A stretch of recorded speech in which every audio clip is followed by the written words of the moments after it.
This is the Rajdhani channel of All India Radio Delhi, broadcasting on medium wave 450.5 meters corresponding to 666 kilohertz. A very warm welcome to our evening transmission, and the time by the studio clock is exactly 13 seconds past 5:50 p.m.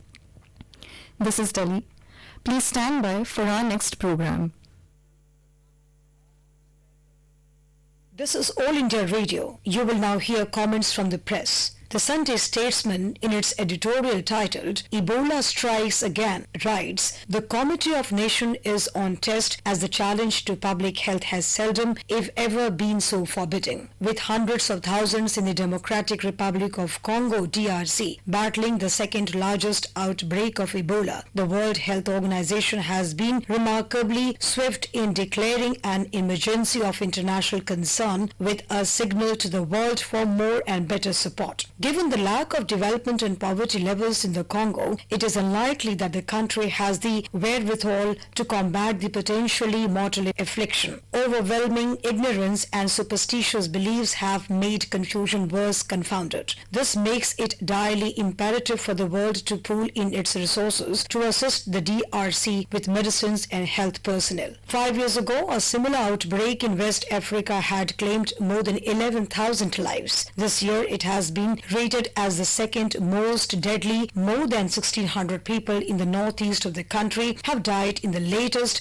outbreak. No less alarming must be the fact that the virus is spreading rapidly and to places where it had been contained, reaching the major city of Goma on the border with Rwanda. Cases have been identified in Uganda as well. Given the almost endemic spread of the outbreak, it would be a gross understatement to aver that the crisis confronts public health alone. The Asian Age, in its editorial titled Yogi's Apathy to Violence Warrants Change of CM, says it is symptomatic of the way governance is conducted in Uttar Pradesh under Chief Minister Yogi Adityanath, a hardcore politician who doubles as the head of a mutt or religious seat, that when 10 poor people of the Gond tribe, including a teenager and 3 women, were shot dead in a land dispute in cold blood earlier this week by influential people of the Ghorawal area in Sonbhadra district, not far from Varanasi, the CM saw no reason to visit the place to console the victims' families or take stock of the situation. All that he saw fit to do was to penalize some minor officials, but he went into propaganda overdrive when Congress leader Priyanka Gandhi arrived in Mirzapur near Sonbhadra, determined to visit the families of the deceased. Her way was barred. She was arrested and pushed into a state guest house in Chunar overnight. Sanction 144 was imposed in the area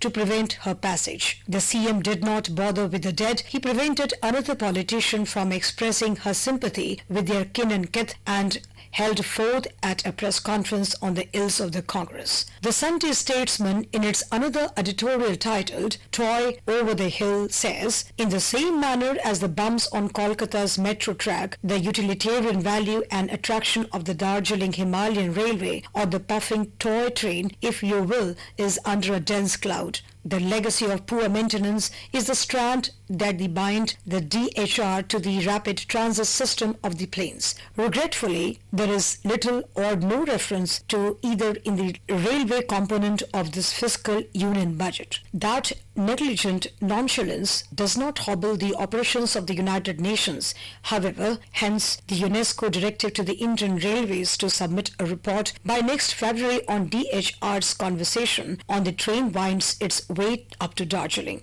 as exciting experience for tourists of all ages. It is cause for alarm if the trains and tracks of the World Heritage Site are plagued by what the UNESCO calls insufficient maintenance, which, to put it mildly, is a gross understatement, if ever there was one. The canker is overwhelming if the UN's World Heritage Committee's report is any indication. It thus comes about that many of the station's buildings, once certified as structures of what they call outstanding universal value, have lost the original fabric and have seriously deteriorated over the past 20 years, specifically ever since DHR figured in the World Heritage List in 1999. Membership to this rare feat Catalogue of the History of Transportation was subsequently renewed in 2004 and 2008. The Asian Age, in its another editorial title,